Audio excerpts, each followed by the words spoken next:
Is this that JPP podcast? You're the one that I want. You're the one I want. Ooh, honey, the one that I want. You are the one I want. Hey, What? can you do the intro? Jeez, Louise. I'm driving, honey. Just one. Okay, fine. I mean, we haven't... Okay, I guess Pops and Tony talk NFL and all that and more this week on Just Press Play. That's great, thank you. Okay. Pregnant ladies and little kids better get the hell out of the way because I am running. I'm like Forrest Gump, dude. I am running. So the Titanic was the biggest ship on the ocean, but that didn't mean it was unsinkable. All right. Look, I want you each to use ombudsman in a sentence next week. I got one for you. My name is Kevin, the official ombudsman of the Just Press Play podcast. You like apples?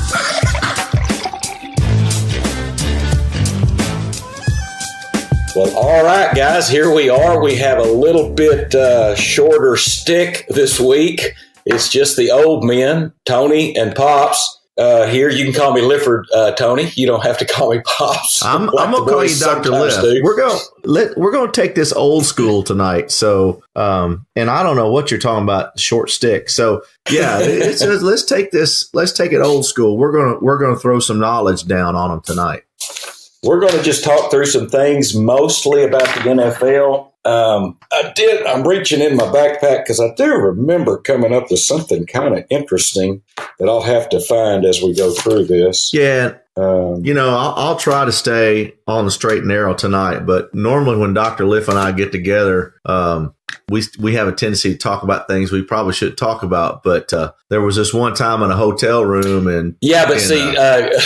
don't know if you should continue. But here's the good thing: LJ, who likes me pretty well, does know how to edit and delete. So Tony, feel free, say what you got to say, and we'll just see what happens. It's all good. It's all good. It's all good. Well, I guess I wanted to start us out a little bit talking about potential offensive and defensive rookies of the year. I think that the offensive rookie of the year is probably set, but I think there's a few people to discuss. So I guess I would ask you, Tony, who would be your offensive? Well, let's start with the defense. Offense is a little more fun. So let's start with the defensive rookie of the year, which I think is a little bit more up for grabs. And defensively for me, it's not my strongest suit. I'm trying to think of the defensive. Let me give you some names.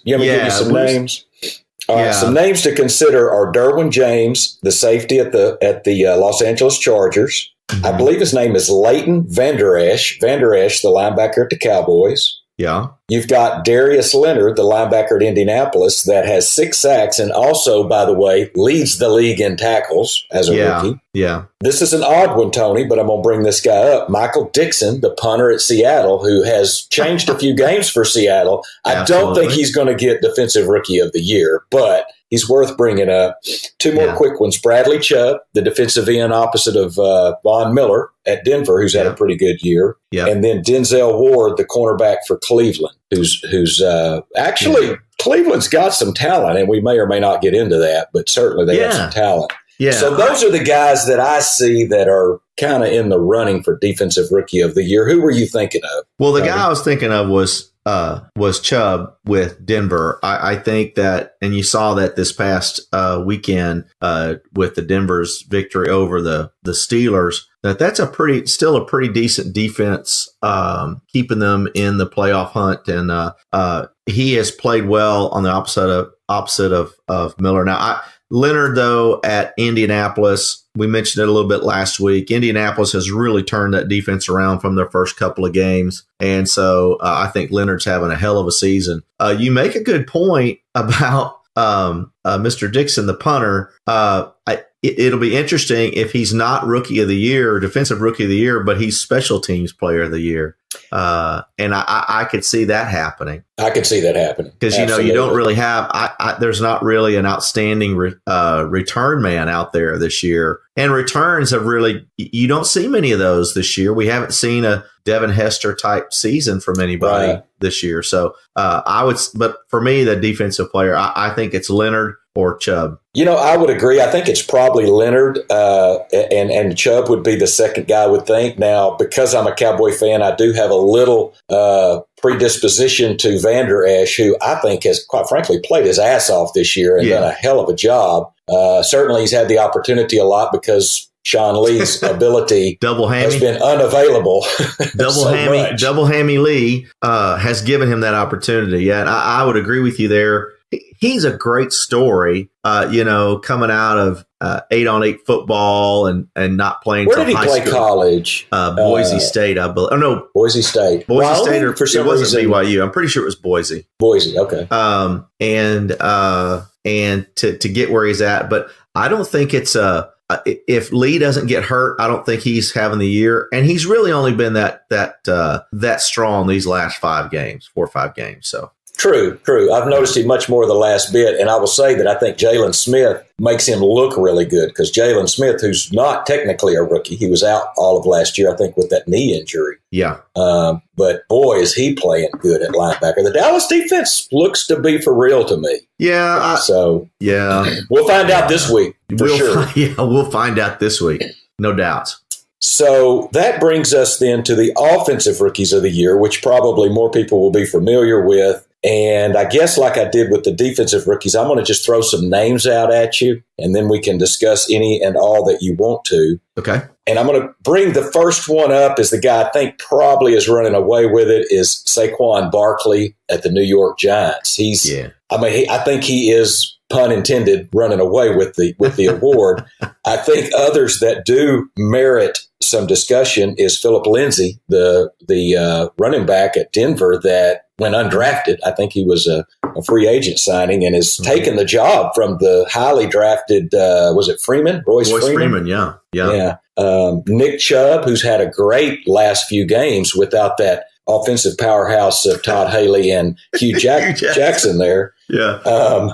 I think DJ Moore, the receiver at Carolina, has really started stepping his game up. It may be he probably started a little later in the game. The other guy, and this is another guy at Indianapolis, is Quentin Nelson, that guard that has protected Andrew Luck this year. I think they've also got a young tackle. And if you want to just know, Andrew Luck is the 35th most sacked quarterback. There's only 32 teams.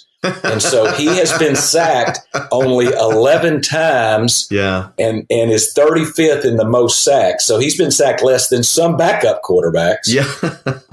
That's a hell of a stat. Who needs Kevin when you got Dr. Liff? Well, Kevin comes up with some better stats than that. By the way, shout out to Kevin and LJ. We miss you guys. Man. Short stick was that it's just me and Tony and not you two helping us. So interesting though, Tony. While I'm on the floor here, can you name the only other starting quarterback with less sacks than Andrew Luck? And it's not you. You probably could do this. He's also the most accurate quarterback so far this year. Oh, it's Phillip Rivers. No. That was last week, but I'm talking overall this year today. Overall this year? He plays south of us in a dome in warm weather. It would be Drew Brees. Drew Brees. Drew Brees has only been sacked 10 times this year. Isn't that amazing? That is amazing. Does it count if Taysom Hill has been sacked? Can we do team sacks? You're right. That's a good point. Taysom Hill may have taken a few of those sacks away from him. But nevertheless, we're talking about offensive rookies of the year. And Quentin Nelson, I think the guard at Indianapolis deserves some mention. I don't think you're going to see an interior lineman on the offense win it. But that would be tough. So those are the guys that I thought merited mention. What do you think, Tony? Well, and so it's obviously Saquon Barkley's to take home. And, I wish, though, it was there was a handicap system for Rookie of the Year, because if there was a handicap system, I think Philip Lindsay has it hands down, because he has completely changed the way Denver was looking at their offense. Not that they're just, a powerhouse, but still, he has completely changed the way that they game plan, and I think he merits a lot of consideration for Rookie of the Year. But Saquon Barkley, not that he is a generational talent, he may be, but he may be, but he is the full package. He runs it, he catches it, he runs with speed, he runs with power. It would be, I think, probably a disservice not to have him be Rookie of the Year. If the Giants had a winning record, he would. I think you'd have him in the MVP talk because of what he means to that team. But there's just no way. And he's he's not setting it on fire, but he is sure having a great season. So those would be no doubt about it. Yeah, no doubt about it. I'm in agreement with you. I think Philip Lindsay does deserve mention, and I think he's the only one really that's done it all year in that group that I mentioned, other than possibly Quentin Nelson, because I'm not watching interior offensive line play often. But you just notice them when they screw up. Yeah, that's right. Much when you notice those guys. Only when they get their name called by the ref. That's right. Yeah. I'm with you. Lindsay and Barkley would be the two that absolutely. I would look at. Baker Mayfield. Some people said Baker Mayfield might get some notice, but I don't think so. I got some comments on Baker Mayfield later, but it's for later. All right. And one thing I'd say about rookies, and that's a great comment, a great topic there, Dr. Liff. Kevin, hopefully he's taking notes. A lot of these times, these rookies are just looking for chances. DJ Moore has taken off when Torrey Smith went down. Baker Mayfield took off when they benched Tyrod Taylor.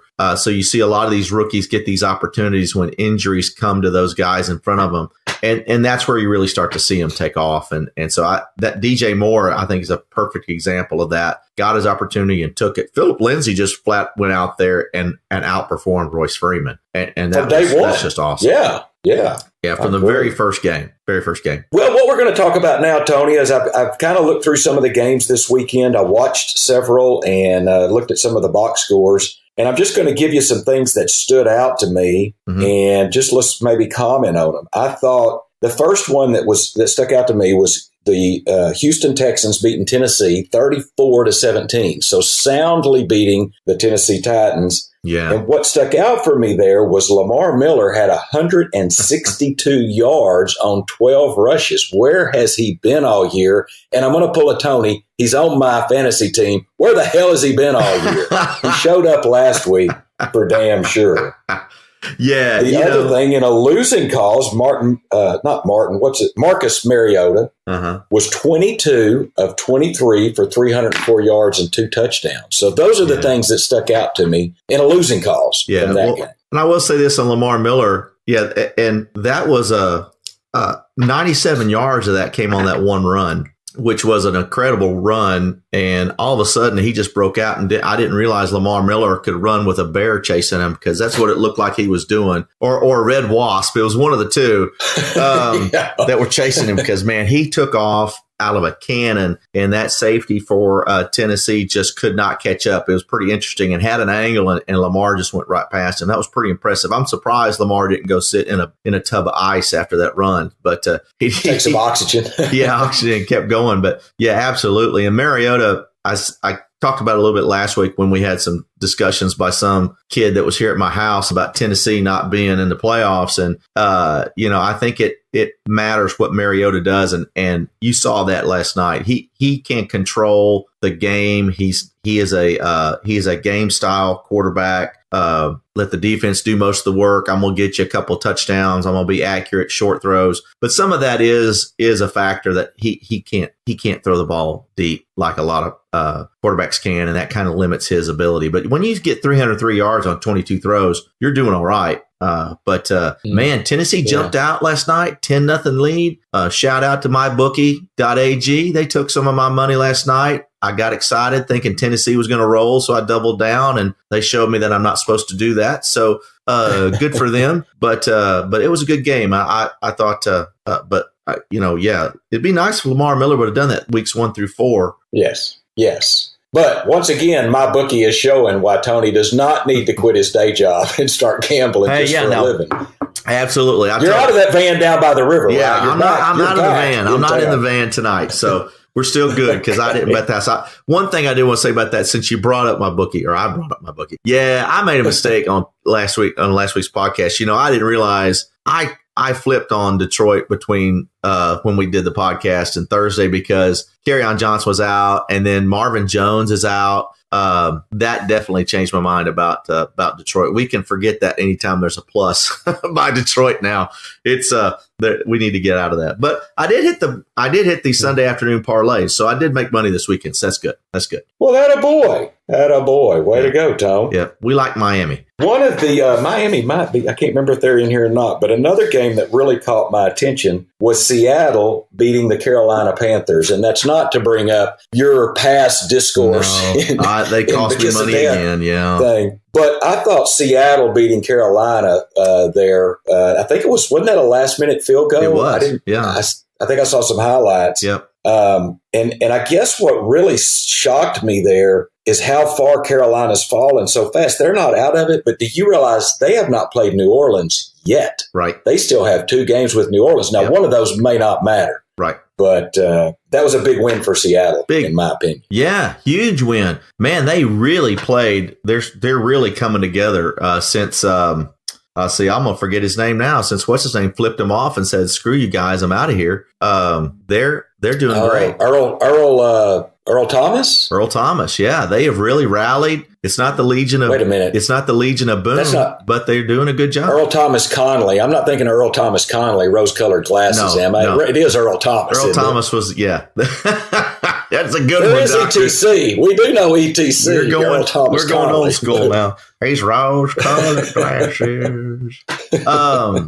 But yeah, so Seattle really has rallied, and I've been a Carolina fan since week 1. I thought they had really put themselves together to have a good run down the stretch, and they've had a tough three game stretch here where they have put themselves in jeopardy of not making the playoffs. Now, the thing they do have though is they do control their own destiny, and they can win. I guess 4 of the next 5, I think they'll still make the playoffs, or maybe even 3 out of the next 5. They're still in line for that. So, but yeah, I think Seattle, who's on somebody's buy list, looks pretty good. They have really turned around and are running the football. They are running the football. I put Seattle. I called them out of the playoffs in week 2. That was a little premature. I will say. You may need to ascertain if that was the right pick. Yeah, that was a bad one, looking back at my playoffs list. Okay, something else that came that seemed odd to me is Baltimore, of course, beat Oakland. No big deal there. Beat them 34-17, doubled their score. Yeah. I guess my question for you is Derek Carr going to be the quarterback of the Raiders when they're in Las Vegas? I kind of get the idea he won't be. I do remember seeing a quote from Gruden a couple weeks ago, and he committed to Derek Carr. I think they are pretty much imploding around him, and that's unfortunate. We may have talked about the Carr brothers needing to find him a barbecue joint out in West Texas because they're getting the shit kicked out of them as NFL quarterbacks. But, they're still planning on building that team around him. I think he's going to want to try to build some kind of power running game. I think he's figured out this guy's a play action guy, and he's going to need that protection. But he's got to get some speed. They are in dire need of some speed, and it's a great reason for them to get rid of Amari Cooper because he's not the speed guy. He's turning out to be a great possession receiver for the Cowboys. But talk about that later. But they need some speed, and he'll go out getting speed and power on that offensive side of the football. And I think Carr is still the quarterback. Well, Lord, he's got enough draft picks to do it. No kidding. We know that. Yep.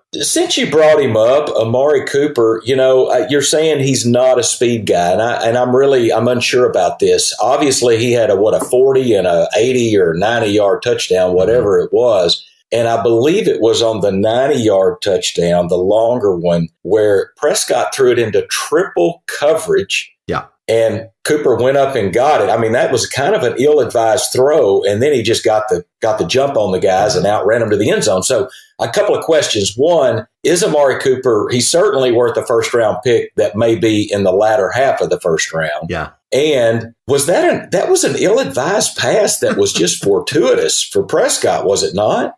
Two things there, yes and no. And so I can't believe I'm going to say this. But that was actually if Prescott and Cooper, that pass was thrown, if he meant to do it. So let's just say if he meant to do it, that actually is a pass that you want that guy to go up and get. And that's what Amari Cooper is supposed to be able to do. And those number one receivers go up and get those heavily contested balls. That's what AJ Green does. That's what Antonio Brown does. Fitzgerald's done Larry for Fitzgerald's. And the guy that I think he looks the most like, Demaryius Thomas. Those are the kind of passes they get. And I've read more and more where there have been more talk about how well Amari Cooper runs routes. And he's not the best speed guy, but he's very specific in his routes. And they were breaking that down on a service that I get, and they were showing some of those routes. And it's actually true that he, looking at that, he's back to being, a great route runner. I think he may have been just a little bit disillusioned, shall we say, in Oakland. And maybe this is fair enough. Yeah. Maybe this has woke him up, but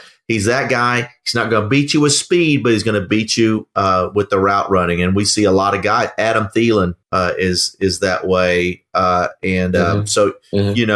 he's so much more physical than a Thielen. And so when you get that triple coverage, like AJ Green, you go up and you get that, and then you take off. And he's got enough speed on the backside, to beat the safety down the line. Well, and I don't want to belabor the point, but I've certainly seen how a good receiver can open up an offense. Ezekiel Elliott is able to run the ball because they have to respect Cooper on the outside, maybe as much as you're alluding to with his route running ability as speed, but he appears to have reasonably good hands. I know he had the dropsies there for a little while. Let's knock on wood and not start that back. But boy, a good receiver can really, really make a difference in an offense. Yeah, absolutely. Yeah, and just for balance. I mean, I don't want to. It's so hard not to drink this Kool-Aid, man. I'm just telling you, for the Cowboys. We can move off of it. I didn't even have the Cowboys on the list to talk about. I don't want to do it. But you're right. If he has brought balance, if he's brought balance to the force, then all is well, Okay, let's move to a couple of different teams. So another one that, and as a Cowboy fan, I don't know what I wanted to happen here. Probably I wanted Philly to lose, but Philly beat the New York Giants. Barely. And what was interesting to me, yes, they barely beat him, but so a guy we talked about earlier, Saquon Barkley, had 111 yards rushing and 2 TDs after the opening drive of the second half. He ended the game with 111 rushing yards. This is my WTF section of the podcast. Yeah. WTF. Why do you have a guy that's got 111 yards rushing and 2 TDs and you don't give him the ball anymore? What WTF, Tony? I don't get that. And I didn't follow that game all the way. I was flipping back and forth with it, so I didn't get to see all of it. But, that's, again, we've got a guy, that's Shermer, still trying to figure out what kind of coach is he going to be, figuring out that team. And why you don't feed that monster, I don't understand. You've got to lead, pound him, just pound him. I don't know if he's was hurt or if he was, not, on top of it. If Eli was audibling out of those calls, I don't know, but it doesn't make any sense. It makes about as much the ball 5 times. Yeah, it makes about as much sense as to lose your star running back for 4 weeks because of a double fucking reverse. Ridiculous. Well, that could be keeping on with the WTF section of the podcast, and that'll be a good one to get to here in just a minute. So the Buffalo Bills continued the fall of the Jacksonville Jaguars, but here's my WTF of this one. So they're back, their premier back, their first-round draft choice, who had, I think, a pretty great first half in the game, Mr. Leonard Fournette, leaves the bench and gets ejected for fighting. He runs across the field. He's not even on the field playing and gets ejected for fighting. Yeah. Again, Tony, I say, WTF? What is that? What's going on there? That's a redneck Louisiana boy is what that is. But, that's what they teach them down there at LSU, I guess. But anyway, yeah, that was really bad. And I haven't read all the particulars about it. I saw they kept on fighting in the tunnel. I don't know if you saw that. Not only were they fighting on the field, they continued it. They ejected him, and they got in a fight in the tunnel. And by the way, Leonard Fournette is suspended this week. So congratulations, all you people trying to make the fantasy playoffs out there. Leonard Fournette, 0. So good effing luck. Yeah, good luck. So that's just stupid. And I will take that back. If he played on the Dallas Cowboys, we'd be blaming Jason Garrett and the way he coaches. Well, I'm going to blame that on the Jacksonville Jaguars and they're just lack of caring about this season. And so, well, and just to piggyback on that, Tone. So, do you know who the backup quarterback is for Jacksonville? It's a guy named Cody Kessler. Oh, Cody, that's right. And here's the problem with that. The problem is we should have already known who was the backup quarterback at the Jacksonville Jaguars. So finally, in his infinite wisdom, who's the coach there? Who's the coach? It's Marrone? Yeah, Doug Marrone, yeah. Doug Marrone, in his infinite wisdom, decides in week, 13, I think we're in, that he's going to give Cody Kessler the start. Oh, really? Again, I say, WTF. Yeah. What is going on here? Well, man, I'd have loved to have been a fly on the wall in the Jacksonville Jaguars training center this week, especially on Monday. One, they fire their offensive coordinator, and you see the quotes from him. He's like, well, I thought we were going in to talk about having Bortles sit the bench, and I got fired. I was like, no shit, Sherlock. You think you can't put two and two together on that one. But and so they fire their OC, they demote Bortles, and Leonard Fournette suspended for fighting. What a great week for the Jacksonville Jaguars. I think the only thing I can think of that could happen next is that we'll get the note that they've been sold to London, and they're going to be the London Jaguars. So that's about the only thing else we can think of this week for them. So, and we'll finish up there. I've got two more games to bring up. One, you'll get your WTF moment in a minute. The Los Angeles Chargers beat Arizona 45-10. Big whoop. Nobody.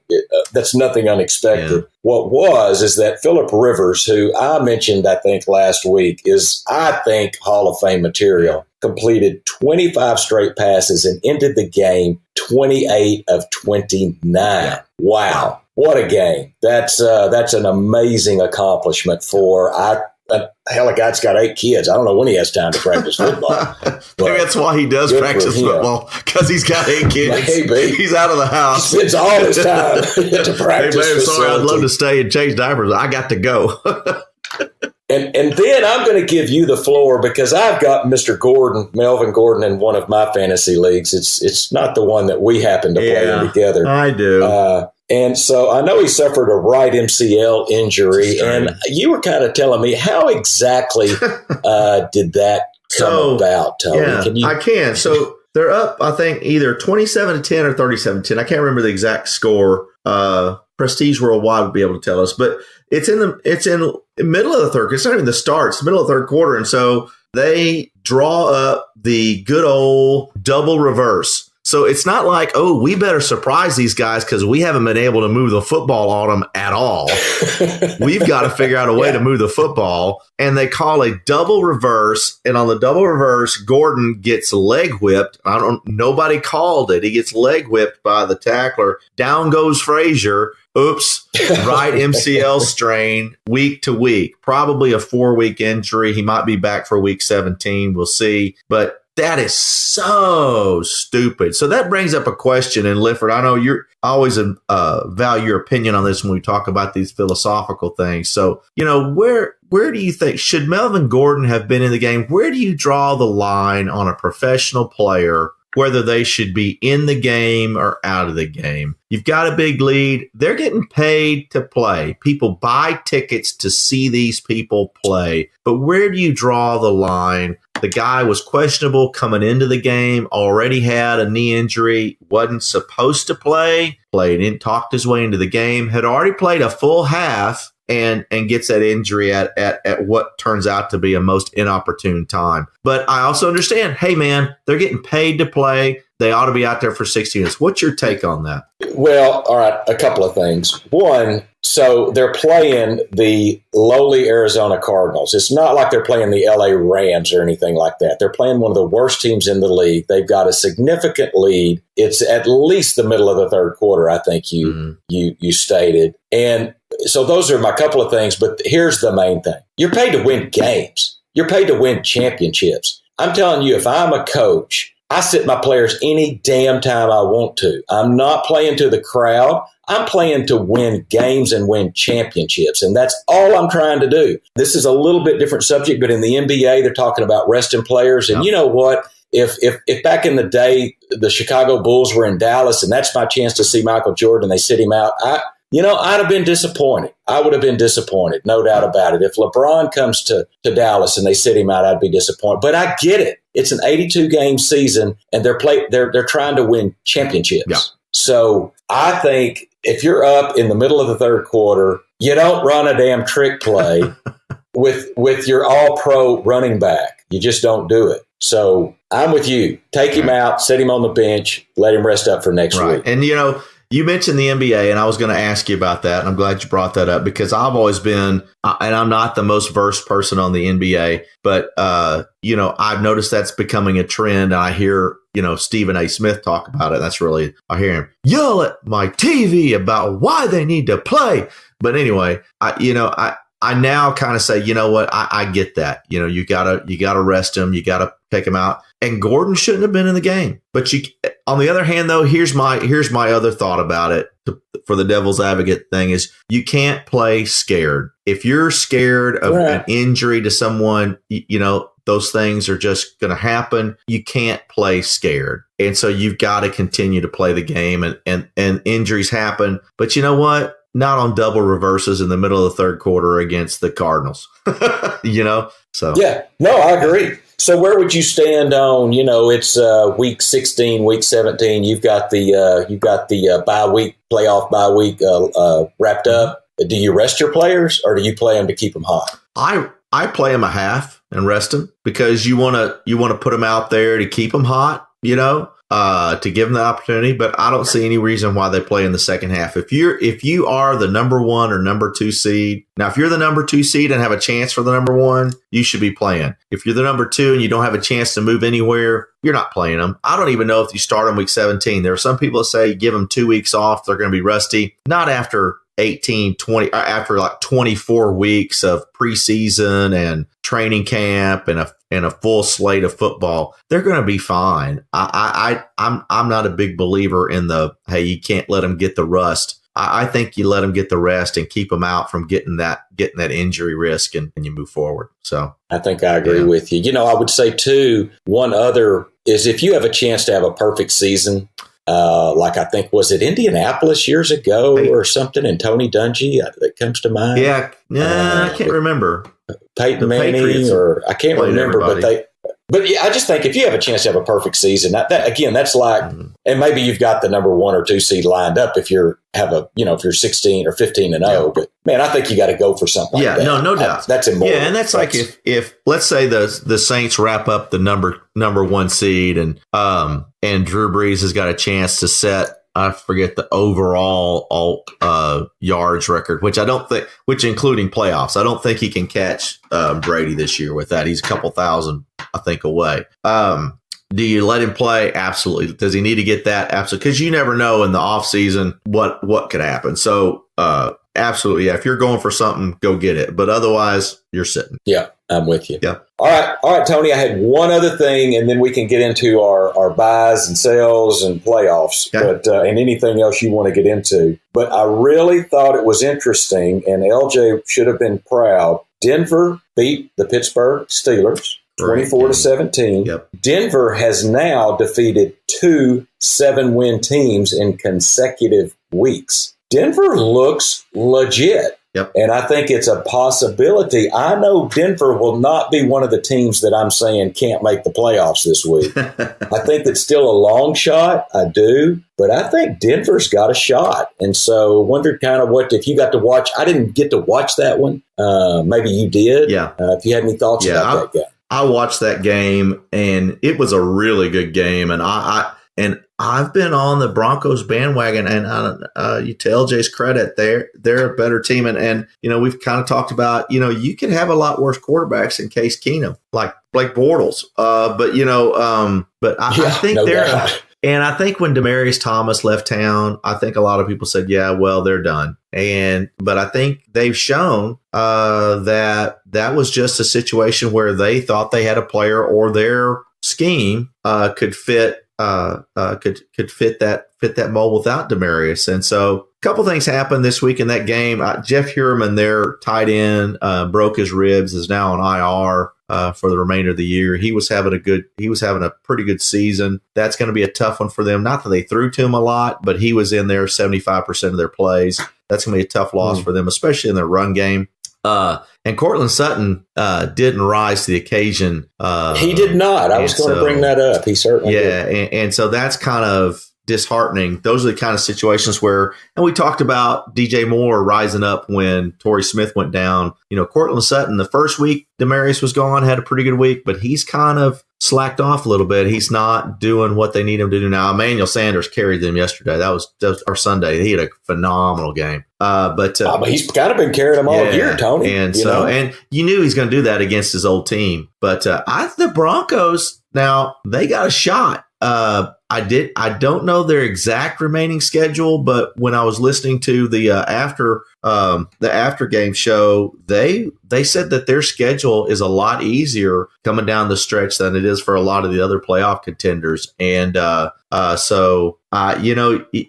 you look in the AFC with Tennessee and Baltimore kind of getting beat up, it could be San Diego and Denver has just a legitimate shot. I mean, the Colts are the other team, but they have some games that they're really going to have to play well in. They've got a tough one coming up this week. So we'll see. I think the Broncos definitely on the outside looking in, but they're still looking, Let's see. They play the Bengals next week, Tony. So that's certainly a winnable game. That team has laid down. Yeah, I think they're done. And did you see? Now we're getting on another thing. They're talking about Hugh Jackson's going to take over for Marvin Lewis. What? No. I saw that today. They're talking about he's the successor. No. I'm like, are you freaking kidding me? That can't be the case. He's one of my candidates for we are who we thought we were. Losers, man. Everywhere Hugh Jackson goes, he can't win a fucking game. He leaves the Browns. He comes to the Bengals. They haven't won a game since. But I don't see that. I think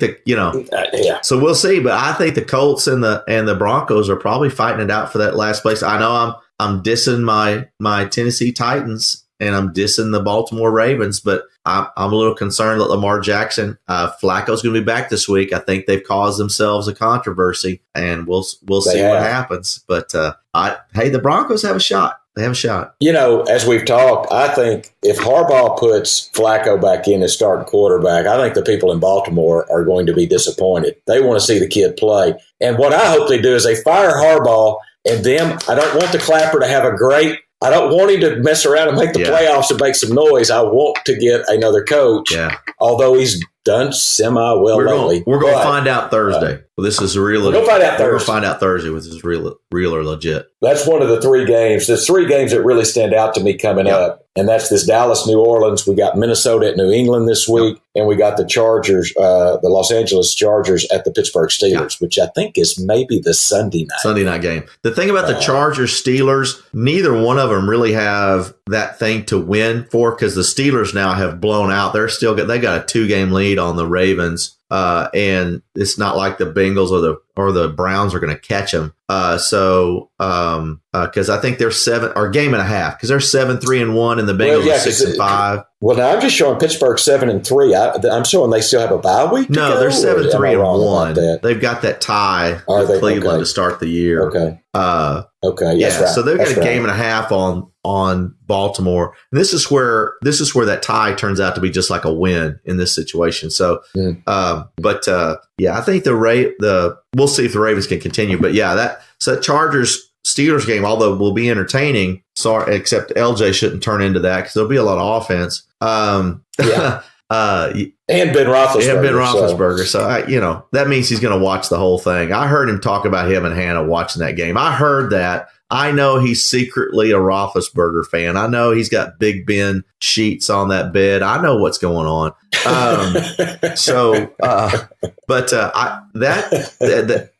it, but the Cowboys Saints game this week on Thursday night. I hate Thursday night football, but boy, this is a big one. Both of these guys played last Thursday, so they've got to have a week of rest. Should be a pretty good matchup. I am really looking forward to that one, as much as I hate to say that. You got to say the Thursday night games have been better this year. I mean, there've been some good games they really on Thursday night. I got to give them credit. They must have heard. I guess that complaint letter that I sent in must have made its way to the commissioner, I guess. Oh, I'm sure that they paid prompt attention to that, Tony. I'm sure they did. Okay. What else do you have on the NFL before we get into our regular last segment of playoffs, bye, and who we thought they were? Anything else you want to cover? No, let's move into it, man. Let's go. Well, let's just start. We're going to start with the who we thought they were.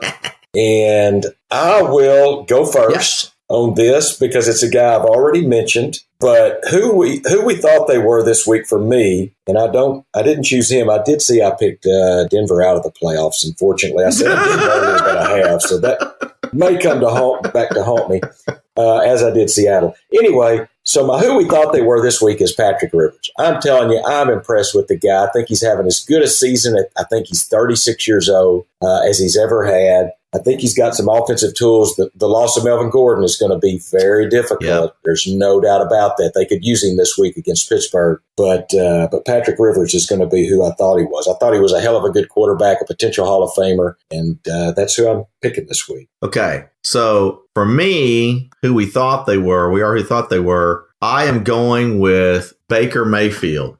And the reason I'm going with Baker Mayfield is not because they won that game, but I don't know if you saw afterwards how he wouldn't hug Hugh Jackson. And he just shook his hand and he made several statements and he got kind of into a tiff with the ESPN analyst. I can't remember who their name was. But this guy, he's an asshole, but he's a fighter. This is the guy you want on your team. Now, again, the only people he can't outrun are the Fayetteville Police, but it's another opportunity for us to get a mention in there for the Fayetteville Police Department. But here's a guy who's tough and don't take no shit. If you're a team that's coming off 2 back-to-back 0-16 seasons and you've won 2 or 3 games and you're trying to restructure and get yourself a tougher facade, this is the guy you want, right? I loved that. I guarantee you Jason Garrett wouldn't have done that. Jason Garrett would have hugged it out with you and said, I wish you the best of luck. Not Baker Mayfield. Baker Mayfield's like, fuck you, man. You went over to the Bengals.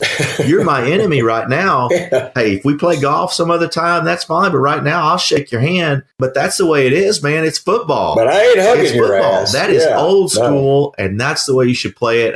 So for me, we knew that's the way Baker Mayfield was. He was an asshole. I love it. He is who we thought he was. Well, also, Tony, you had that little comment about, we know who's calling the plays now, and we believe in him, which is nothing but a cut to the former regime of Todd Haley and Hugh Jackson. So I'm with you on that. I like Baker Mayfield. I think he's a guy you want on your team. That's right. No doubt about it. That's right. Well, all right. So while you have the floor, why don't you tell me who you're buying this week, Tony? I'm struggling on this one because, I was going through it. I was looking at things like, damn, there's a lot of good people I haven't bought yet. But, I think I haven't bought them, talked about them. I know you talked about them. You weren't quite ready. You've marked them off. But I am. No, actually, you know what? like I did last week. I'm going to change my mind. You change my mind. I'm going to give you the opportunity. I'm going to buy the LA Chargers. I think they have finally established that they have the opportunity to win more than one playoff game. I don't know if they hooked up with Kansas City. That's going to be a tough one. But I see them as being able to compete with the Patriots. If Gordon is back, they can survive these next 3 weeks and still make the playoffs as a wild card team without Gordon. If they win one or two of those, 2 of the next 4, I think they're going to be fine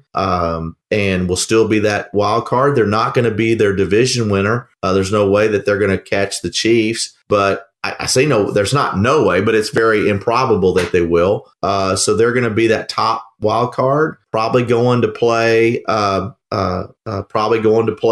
Pittsburgh. So we're probably going to get to see a preview of that this week. And I'm gonna buy the Chargers. But I can't argue with you. I bought them a couple of weeks ago myself, and I do like them. So I cannot disagree with you in the least. So my buy, I actually was going to buy a team that I see I've already bought. So what I'm going to do is I'm going to buy the quarterback of that team, and the quarterback is Deshaun Watson. Watson, I'm telling you, did you see him? I didn't see the whole game last night. I watched a weird show with Tammy. Never won't go into details on that. Movie? But no, it was not a whole movie. And that would be an interesting concept for another podcast, but it won't be on this one. But Deshaun Watson is turning back into what we thought he might be at the first of the season. So he is running the ball. He's obviously very athletic. He can wing it. He can get out of the way of danger. I'm not seeing him take the bad hits that he took earlier in the year. I'm seeing him get down a little bit better. Good Lord. He's got DeAndre Hopkins to throw to, who I think is arguably the best receiver in the NFL. He's in that league. And he's got Demaryius Thomas. Yeah. Demaryius Thomas now. Lamar Miller's running the ball. Yeah. I'm telling you, I like the Texans. I like Deshaun Watson. So I'm buying Deshaun Watson this week. That's a great pick. And, I call him like I see him. I went down and Jacob and I went to go see the Texans play the Giants. You did. And the Giants beat them. And I was really down. And that was the third loss. They have not lost since that game. And so I guess I called them out and they figured it out. Said, oh, man, Uncle Tony is pissed off. We better start winning. I'm sure that's what it was. But since that game, they have not lost. You know when that started? That winning streak started when Frank Reich at Indianapolis went for it on that 4th and whatever, when we thought he should have kicked the field goal. But he went for it, didn't make it. The Texans won that game, and they hadn't lost since. They got a break. And that's amazing, isn't it? That's the way sometimes sports works. You get that one break, you get a little confidence, you move forward. So 2 things on that, on Deshaun Watson. One, another reason why I think players are coming back too soon from ACL injuries. He wasn't himself the first few weeks. They were protecting him. I think that shows now. I think he's back to full strength. We're lucky that he didn't get hurt during that time period. And so I think that's really showing what he can do. And I tell you what, the best trade during that at the trade deadline was Demaryius Thomas. There's no doubt about it. You saw that last night. Tennessee is not a bad defense at all. And Demaryius Thomas at the goal line in the red zone, phenomenal. No doubt. I couldn't agree more. All right, so we're going to finish it up with now you have to tell me a team, and it's getting a little tougher because we've eliminated a lot of the just ne'er-do-wells. So now we're into who will not make the playoffs. And it hurts me to say this because, for about 7 weeks, they made me a lot of money. But I got to say the Detroit Lions are not making the playoffs. They have just been hurt too much. The trade of Golden Tate, Theo Riddick didn't really pan out there when they moved him out to that slot. And now Kerryon Johnson didn't play on Thursday, questionable for this week. Marvin Jones is now on IR. He was week to week. With him out, you've got Kenny. He's on IR. Yeah, I didn't know that. Now you got Kenny Golladay, and I believe Huey, Dewey, and Louie. I don't know. Some guys playing. It's not Golden Tate because he's gone. And it's just tough. And so Kerryon could come back and get them a little bit. I mean, I I took the Packers out of the playoffs 3 weeks ago, although Aaron Rodgers still for some reason thinks he can make the playoffs. But good for him. He's not. So I know Kevin will appreciate that. But I think Detroit's now out of it, and it was a good run. But Matt Patricia can now load up and get ready for 2019. Well, I was on 3 teams, and I wound up picking the same one you did. But, I mean, Atlanta and Green Bay were both teams that I kind of thought about. And I heard this name today, but the quarterback of the Detroit Lions could be named Stat Padford because he can pad the stats. There's no doubt about it. But what he can't do is win games. There's no W. He can't get W's. So Stat Padford and the Detroit Lions are who I'm picking to be out of the playoffs as well. So I'm on the bandwagon with you. Stat Padford. The Detroit Lions. No W there. Oh my gosh. Yeah, I couldn't wait to use that. I heard that today. I thought it was just hilarious. So, and I like Stafford. I do actually like the guy, but he just can't get W's. He's a tough cookie, and we give him a hard time. And a good buddy of ours that plays in fantasy football, who is still yet to win a championship, has been riding him for a long time. And dadgummit, he just maybe that's why he hadn't won a championship. But the kid's tough. He doesn't miss many ball games, and he is a good quarterback. He just can't win. Just can't win. Well, I think he's got a bad coach now. I don't believe in Matt Patricia. If it wasn't the fact Bill O'Brien is doing so well, we could go back to that. Who the hell out there from the Patriots is doing well? Because Vrabel, we were all like, hey, Vrabel at the Tennessee Titans, hey, look, he's doing pretty good. He might be okay. No, but Bill O'Brien all of a sudden has won 8 in a row. Shit, and there he is. Yeah. But there he is. Well, my man, what else have you got that you want to bring up? We got to talk about Gordon. Unless we want to, go real old school and say, so who do you think the number 1 seed is going to be in Razorback fantasy football? Is it? It's not going to be me. I don't know. You got a shot. Man, I have really taken a dive these last few weeks now. Nobody's interested in this but us probably, but I've got a team that can score points. Yeah. I've got a team that could score points on any given week. They've just chosen not to do that the last 3. Yeah. But so, I mean, I think you're a possibility. I've got a shot. A very strong possibility. Got a shot. Who else is up there with the record in the points? Believe it or not, it's our man who has a tendency to have his taint cramp up. Our good buddy Sojo Rue has won 8 in a row and is now in line to get the number 1 seed. He's got a little more points, but if I win, I'm the number 1. If he wins, he's probably the number 1. But for those guys out there that listen to this, if you play fantasy football, here I think is the favorite for our league and probably the best name in all of fantasy football, Mr. Cuddles. Mr. Cuddles probably going to win our league. He's outscored everybody by over 100 points. His owner is crabby. He doesn't believe he's ever going to win. And those are the kind of guys. He's kind of like the Bill Belichick of our league. He's always got a bad face on, saying he's not playing very well. And he's lost a few close games, but by God, he's scoring points. He's got 8 guys that can score 20 points at any point in time. So go out there and name your guys. Everybody out there listen to the podcast next year when you're setting up your fantasy football leagues. Name those teams Mr. Cuddles. Let's keep it rolling. Mr. Cuddles. Yeah. So you know what? And all right, listeners, I don't know if you know this. Kevin's team name in another league that we're in is Turn Your Head in Golf. That's his team name. Isn't that nice? Well, yeah. It's better than test of verticals. I don't know what to say to that, but yeah. Well, all right. Dr. Liff, I want to say you've done a phenomenal job being the ombudsman for Just Press Play podcast. I think you've done a phenomenal. Do you like apples? Do you like apples?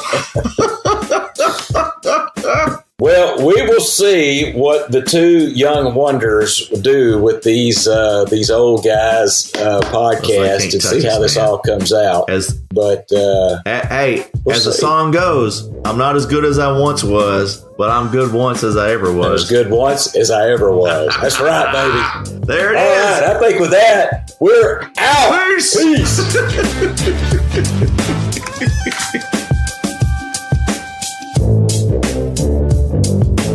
Well, all right. I think that went pretty well. Awesome.